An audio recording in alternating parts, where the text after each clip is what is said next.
Hello, this is Mike Burek, your host and producer of Krynica, The Well, a podcast series about topics of interest to Ukrainians and friends of Ukraine around the world. Today is Tuesday, May 12th, 2026. This episode is produced for The Ukrainian Weekly, a newspaper published in English for the global Ukrainian community since 1933. Our guest today is Adrian Karatnycky, who is a journalist, author, and a well-known analyst on Ukraine. Welcome, Adrian. How are you? I'm great. A pleasure to be with you. Yeah, thanks so much for joining us today. So to start off with, I'd like to get a little bit of information about your educational and professional background. I read English, as they say, at Columbia University, Columbia College, Columbia University in the city of New York. I started very briefly with a failed career in publishing. Realized that that was not where my heart was, editing other people's writing, and very quickly was hired. Became active in the sort of dissident movement in support of political prisoners. I worked for the American labor movement as the assistant to the president of the AFL-CIO, in which time I was responsible for their international programs and international relations. Was very active in support for the underground structures of solidarity. I was also a liaison with the political parties on foreign policy platforms and on issues related to international trade for the labor movement. From there, I took over an NGO called Freedom House, which I headed for about 13, 14 years. Again, very actively involved around the time of the emergence of an independent Ukraine. From there, I founded, after the Orange Revolution, an organization called the Orange Circle, went into private business, created the Ukraine program of the Atlantic Council, which today is, I think, with which I am affiliated today, and which is, I would say, still the preeminent U.S.-based think tank dealing with Ukrainian issues. A very active Ukraine program under Ambassador John Herbst, with whom I work very closely. In 2024, you published a new book, Battleground Ukraine: From Independence to the War with Russia. Please give us an overview of the book. Yeah, so the book is about not simply the battleground of war, but it really is the battleground that occurred inside Ukrainian society, over Ukrainian identity, over the direction of the country. And it was a kind of a battleground, not simply between, it eventually became a bloody battleground between Ukraine and Russia, but it was a long time a contestation between what we would call the Maidan, the public square, civil society on one hand, active public citizens, oligarchs, ex-communists, outside political forces, Ukraine being pushed by Russia and corrupted by Russia, being pushed and incentivized by the West, and how all of those battlegrounds played themselves out in the genesis of a nationally conscious Ukrainian people whom we see in full bloom, unfortunately, at a time where there is much bloodshed and much destruction. But the unity of the Ukrainian people is the process that I describe as an outcome of this ongoing battleground. First, a battleground among social, political, and cultural and civic forces inside Ukraine. But it really is a history of Ukraine, but told with those themes in mind. And it's a history of Ukraine told through, in effect, the presidencies of the presidents who had governed the country. It's the first English language history of its kind that deals with Ukraine from independence really to the war with Russia. Do you think anything has changed for Ukraine since you published the book in 2024? Well, my thinking about Ukraine has has changed. I'm not sure Ukraine has changed. I just understand things a little bit even more clearly than I did when I was trying to think about what was going on in the country and how did it arrive. I think the unity of the Ukrainian people in terms of their identity, wanting an independent state, knowing that Russia is not a part of their future, that is absolutely clear cut. I would say, among 90% of the public, and never before in Ukrainian history, and I'm talking about hundreds of years, 1,000 years, was there such clarity and such national unity. And that unity is, in fact, that making it possible for Ukraine to so effectively resist Russia. The other thing that I think I didn't quite get and was the spirit, the people who went out to fight in the first waves, and that includes my brother-in-law who is still on the front, were people who had participated in the student protests as early when they were kids in 1989 that helped push the country towards independence. They were then at the first Maidan in 2004. They were then at the subsequent Maidan in 2014. They participated in all those things with huge fervor. They were the first ones who volunteered the first night of the war. They're the ones who signed contracts and went out into the front by the tens of thousands. And they're the ones who I think have become the most skilled fighters, who have the greatest esprit de corps. And, I think I underestimated how much that legacy of civic action was actually the underpinning, the most important thing that has allowed Ukraine not only to persist, but really to clean Russia's clock and to find ways of balancing the military imbalance and the population. In a recent American Spectator magazine article, you and former U.S. Ambassador to Ukraine, John Herbst, suggest that now is the perfect time for President Trump to intensify pressure and help Ukraine with increased military pressure on Russia. Let's discuss why. Well, first of all, Russia is in very dire economic straits. Not that Russia is on the verge of economic collapse, but it's very clear that the Russian economy is not capable of growth. It grew like less than 0.5% last year. This year, it's even with all the oil money that's supposedly going to come in, they're down. They're going to be down 2% negative growth. Russian individual consumer spending of average Russians is projected to fall by 10 to 15% this year, because the state is squeezing its population in order to continue the war. Russians are dying in much larger numbers as they're failing to retake more territory of Ukraine. Ukraine has figured out a way of fighting the war much more intelligently with very efficient weapons and weapons that result in fewer Ukrainian combat losses. This revolution really was driven by a lot of actually women activists, civic activists, who were the first ones from the very beginning of the war to say, we need drones, we need drones, we need drones. That should be a bedrock of the way we fight this war. It has come to pass. And Ukraine and Russia, I think, is facing, they've had about 1 million of their talented, technologically adept people leave the country for fear of being, mobilized into the war effort. They're now working in the tech sector of, in places like Turkey, in places like Serbia, in places like the Emirates. They're creating companies. None of this creativity is left for Russia. And I think the Russian elite, I think they understand it. Maybe Putin is deluded and thinks this isn't going on. But I think squeezing them at this time, where they're more and more aware of their vulnerability, is precisely the time to get them, to sue for peace, basically to stand down. Unfortunately, we don't see signals that the president is ready to do this. It's one of the great mysteries. We know that his conversation with King Charles was lip read by the New York Post, and in it he said that President Putin wants war.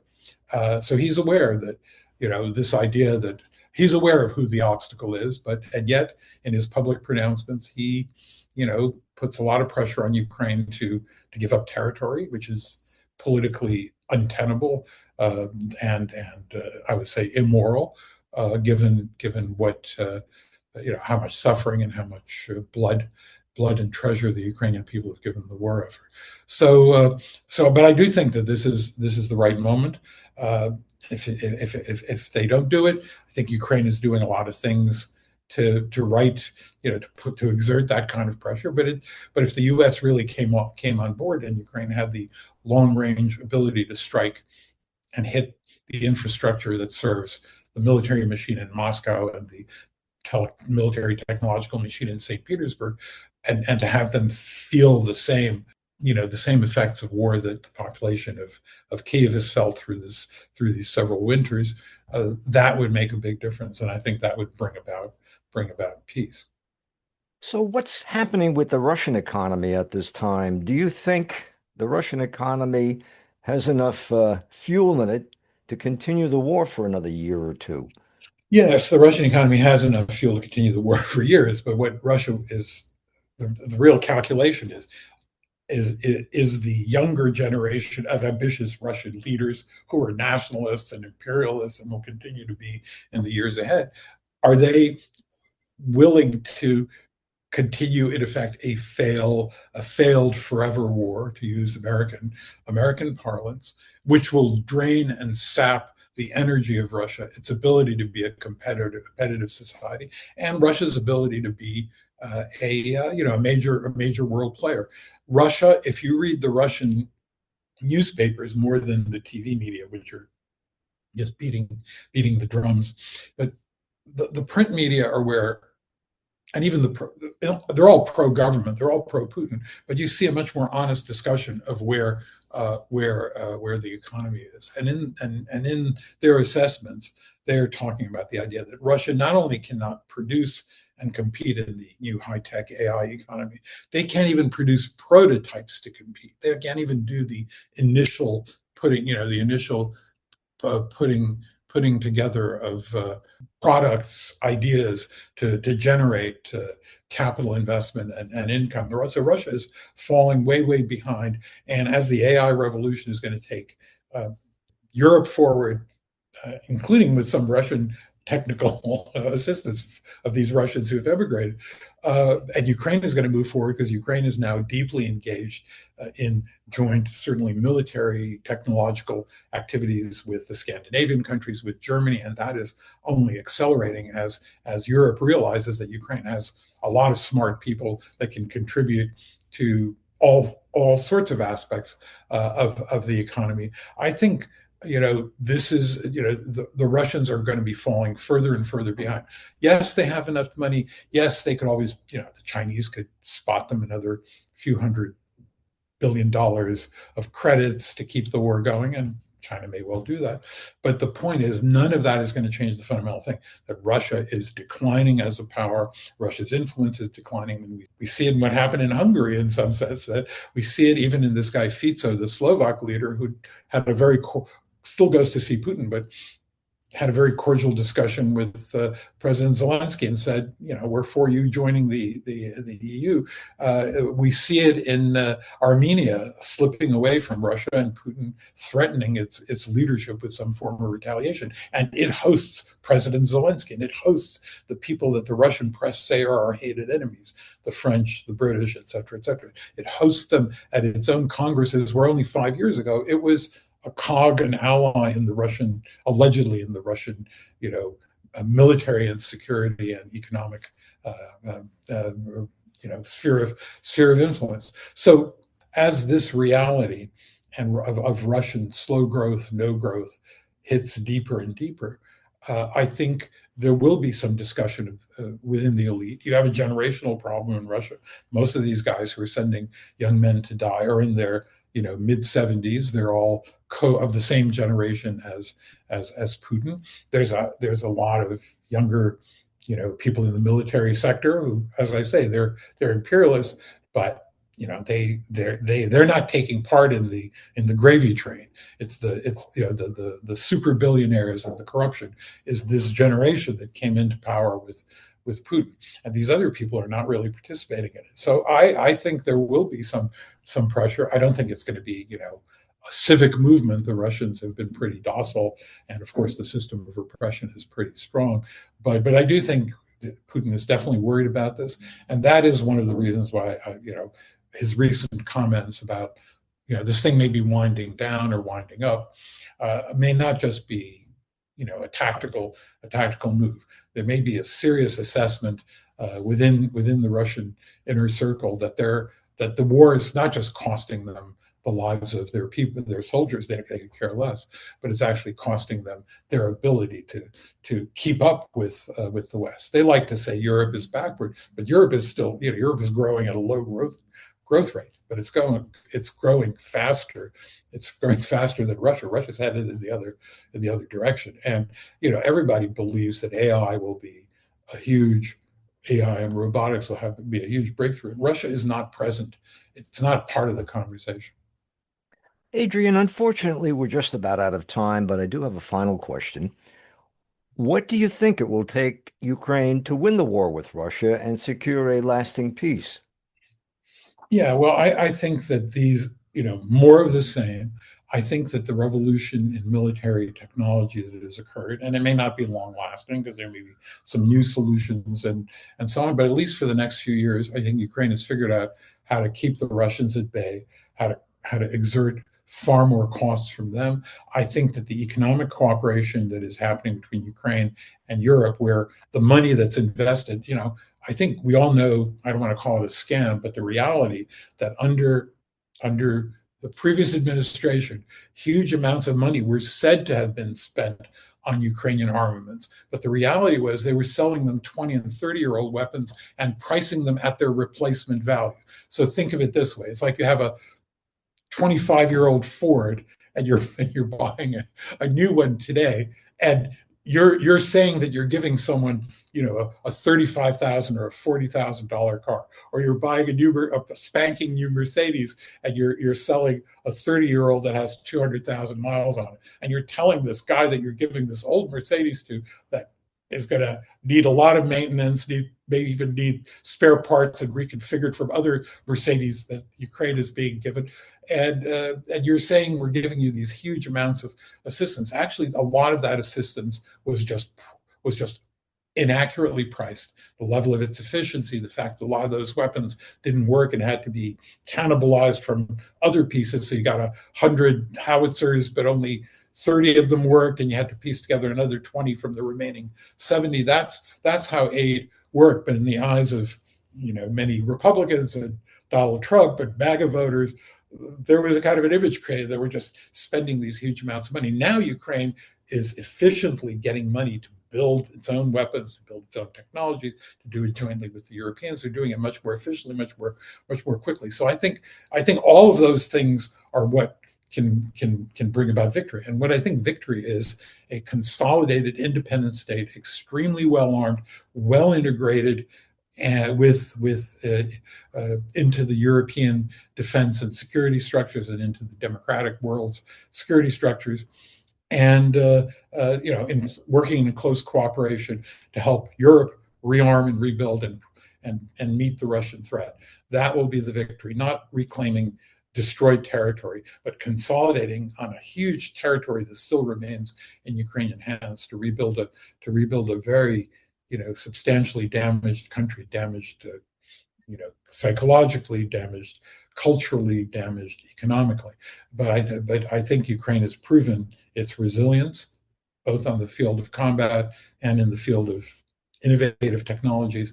And I think Ukraine's future will be bright, and that is what victory, to my mind, means. Adrian, thank you so much for joining us today on Krynytsia. A pleasure. I have been speaking with Adrian Karatnycky, who is a journalist, author, and a well-known analyst on Ukraine. This episode of Krynytsia has been produced for The Ukrainian Weekly, a newspaper published in English for the global Ukrainian community since 1933. And I'm Mike Burek, your host and producer of Krynytsia. Until next time, that's all for now.